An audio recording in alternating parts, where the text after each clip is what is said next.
Ce soir-là, ma belle-fille a publié une photo de son dîner d'anniversaire de mariage avec la légende « En famille uniquement ». J'ai regardé la photo, j'ai vu mon fils sourire à côté de toute la famille de sa femme, puis j'ai souri à mon tour, sans larmes, sans accusation, j'ai simplement cliqué sur j'aime et j'ai laissé un seul commentaire. Dans ce cas, à partir de maintenant, la famille devrait aussi être celle qui paie les factures de la famille. 5 minutes plus tard, mon téléphone a commencé à vibrer sans arrêt, et à partir de ce moment-là, ils ont commencé à comprendre que mon silence n'était pas une acceptation, c'était une limite. C'était par une fraîche soirée de vendredi à Bordeaux que j'ai décidé que j'en avais officiellement assez. Je m'appelle Martine, j'ai 65 ans et je vis au rez-de-chaussée de la grande maison bourgeoise que je possède depuis 30 ans, tandis que mon fils Julien et sa femme Chloé vivent dans l'appartement à l'étage. Ce soir-là marquait leur 5e anniversaire de mariage, et quelques jours auparavant, Chloé m'avait mentionné en passant, tout en s'éloignant physiquement de moi, que je n'étais pas invité au dîner, prétextant que les réservations étaient limitées et qu'il voulait garder cela intime. J'avais simplement hoché la tête, sachant que c'était une excuse bancale, mais pourquoi m'imposer là où je n'étais pas désiré? Je me suis préparé une tasse de thé et je me suis installé dans mon fauteuil. Je ne suis pas du genre à m'apitoyer sur mon sort, j'ai perdu mon mari il y a 10 ans et j'ai appris à apprivoiser le silence. Mais ensuite, j'ai ouvert Facebook, et la première chose que j'ai vue ne venait pas de Chloé, mais de sa mère. C'était une photo d'une longue table somptueuse dans la brasserie la plus chic de la ville. Chloé, Julien, les parents de Chloé, ses frères et sœurs, et même 2 cousins étaient là. Tout le monde riait en levant des verres de vin hors de prix, avec la légende, seulement la famille, tellement béni d'avoir enfin tous mes proches réunis au même endroit. Seulement la famille, je suis restée assise là, moi, la femme qui avait passé les 5 dernières années à payer l'intégralité de la taxe foncière, de l'eau, de l'électricité et du chauffage pour toute la maison. Apparemment, je n'avais pas passé le cap de la sélection. Il n'y a pas eu d'explosion de colère, à la place, j'ai ressenti une clarté froide et tranchante, j'ai cliqué sur j'aime, puis j'ai tapé, dans ce cas, je vais arrêter de payer les factures que la famille devrait gérer elle-même, j'ai appuyé sur envoyer et j'ai posé ma tablette. 5 minutes plus tard, les vibrations ont commencé, Chloé, puis Julien, 30 appels manqués d'affilée, mais je n'ai pas décroché, je suis plutôt allé vers mon meuble à dossier et j'en ai sorti une épaisse chemise cartonnée. Soudain, j'ai entendu des pas lourds dévaler les escaliers, les bruits de pas se sont rapprochés jusqu'à ce qu'on frappe frénétiquement à ma porte, c'était Julien. J'ai pris mon temps, j'ai posé le dossier sur la table à manger, et j'ai fini par ouvrir. Mon fils se tenait là, essoufflé, le visage rouge. Maman, c'est quoi ce commentaire? Chloé pleure dans la voiture, toute sa famille a vu ça, efface-le tout de suite. Je l'ai regardé calmement, sans colère, juste avec des faits. Julien, je n'efface rien, c'est la vérité. Il m'a dévisagé comme si je parlais une langue étrangère. Julien avait toujours été le genre d'homme à vouloir la paix à tout prix, laissant généralement Chloé tenir la barre de leur couple. Tu gâches notre soirée, a-t-il presque gémi. Je me suis adossé à l'encadrement de la porte. Non, Julien, vous avez clairement profité de votre soirée au maximum, je suis juste en train de mettre de l'ordre dans mes finances.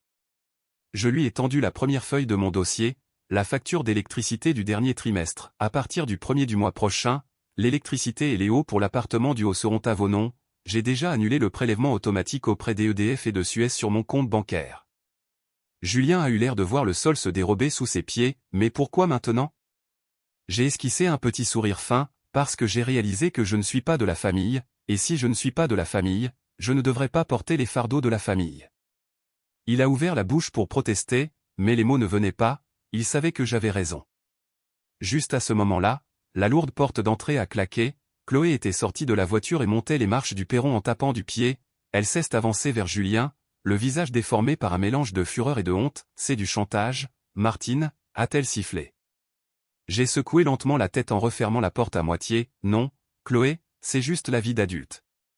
Le lendemain matin, la maison était d'un silence troublant. D'habitude, j'entendais Chloé crier quelque chose dans les couloirs, mais aujourd'hui, rien. Je me suis assise à la table de ma cuisine pour savourer mon café, ça faisait du bien de me délester du poids de payer pour 2 foyers. Je n'avais pas exagéré, j'avais préparé les papiers depuis des semaines, le manque de respect de Chloé ne s'était pas produit du jour au lendemain, il s'était installé lentement, comme un courant d'air sous une porte, elle avait fini par considérer ma générosité comme un droit acquis. Vers midi, une camionnette s'est garée dans l'allée, j'avais pris rendez-vous avec un technicien des Enedis depuis des jours pour séparer physiquement les compteurs. Alors que je le conduisais au sous-sol, j'ai entendu la porte de la cave s'ouvrir brusquement, Chloé se tenait en haut des escaliers, en peignoir. Qu'est-ce qui se passe? A-t-elle exigé de savoir. Le technicien installe votre propre compteur, ai-je répondu sans lever les yeux, à partir d'aujourd'hui, vous payez pour ce que vous consommez. Elle a dévalé les escaliers, le visage pâle d'incrédulité, tu ne peux pas faire ça, on n'a absolument pas prévu le budget pour ça.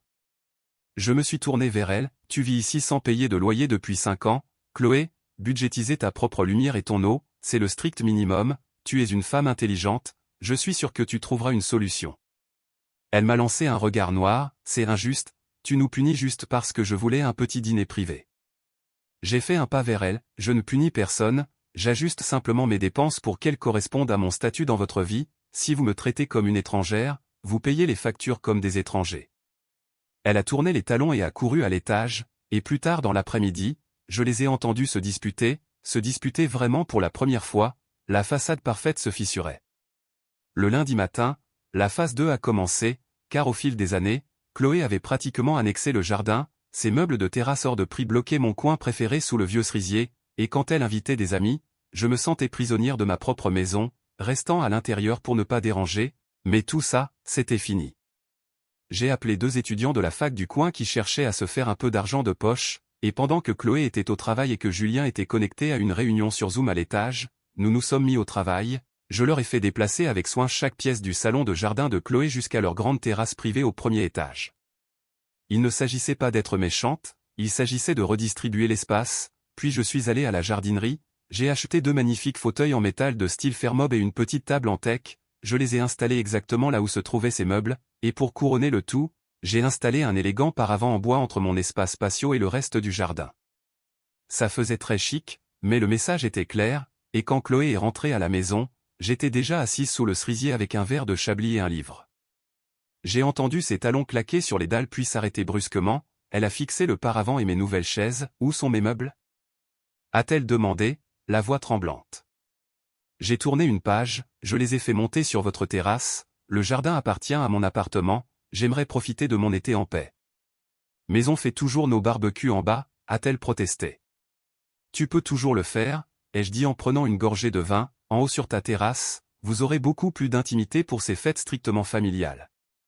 Elle a ouvert la bouche, l'a refermée, et est rentrée en trombe, les portes ont claqué, mon livre était particulièrement passionnant ce soir-là. La suite sur ma liste était la buanderie au sous-sol, car depuis qu'il avait emménagé, Chloé traitait ma machine à laver et mon sèche-linge haut de gamme comme sa propriété personnelle, ce qui ne me dérangeait pas à l'époque où nous étions proches, mais le respect est la seule monnaie que j'accepte désormais, et elle était sur la paille.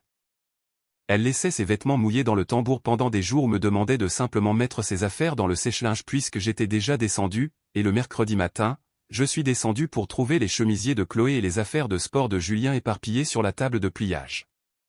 J'ai ignoré le désordre, j'ai plutôt sorti un cadenas robuste pour prise électrique de ma boîte à outils, que j'avais acheté à la quincaillerie la veille, et en 2 minutes, le cordon d'alimentation était verrouillé, personne n'allait utiliser cette machine sans la clé qui se trouvait actuellement dans ma poche.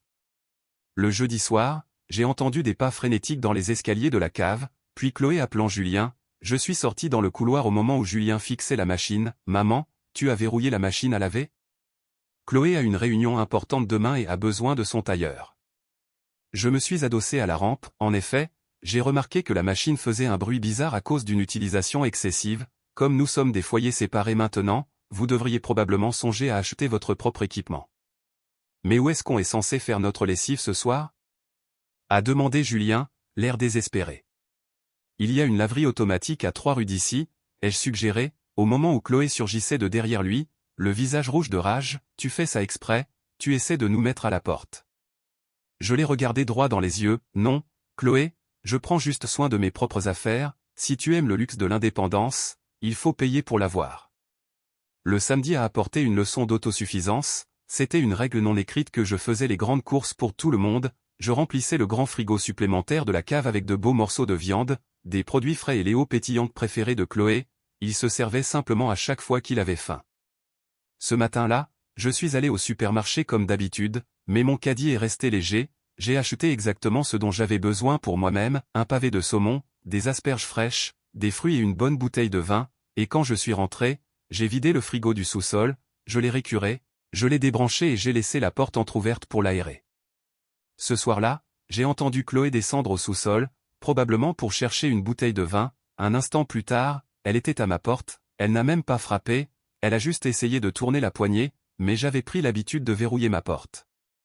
Je l'ai ouverte lentement, il y a un problème? Le frigo du sous-sol est vide et éteint, a-t-elle lâché précipitamment, où est la nourriture pour le week-end? Je n'ai fait les courses que pour moi aujourd'hui, ai-je dit, puisque vous gérez vos propres factures maintenant, j'ai pensé qu'il n'était que juste que vous gériez aussi vos propres courses. Chloé a halté, tu aurais au moins pu nous prévenir, on n'a rien dans la maison et les magasins ferment dans 20 minutes. Je ne suis pas ton employé de maison, Chloé, un coup d'œil rapide dans ton propre frigo t'aurait indiqué que tu n'avais plus de provisions, j'ai fait une pause, vous êtes des adultes, je suis sûr que Deliveroo livre encore à cette heure-ci. J'ai refermé la porte doucement mais fermement, c'est incroyable la paix qu'on trouve quand on arrête de porter à bout de bras des gens qui ne l'apprécient pas.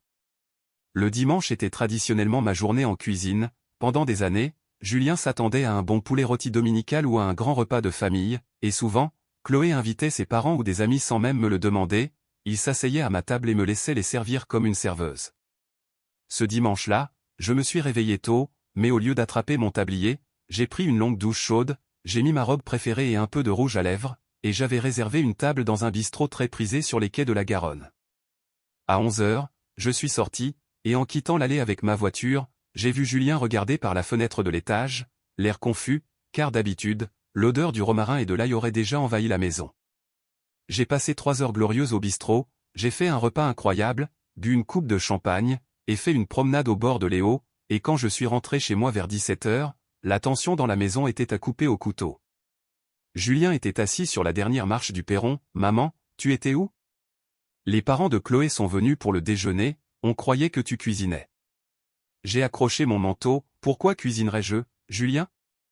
Nous avons établi la semaine dernière que nous ne sommes plus une famille, du moins pas aux yeux de Chloé. » Il s'est frotté le front, c'était tellement gênant, on a dû commander des pizzas à la dernière minute, sa mère n'arrêtait pas de demander où tu étais. J'ai souri, tu aurais pu lui dire la vérité, que je profite de mon temps libre au lieu de trimer pour des gens qui m'excluent de leurs événements importants. Julien s'est levé, l'air épuisé, Chloé parle de déménager, elle dit qu'elle ne supporte plus cette hostilité.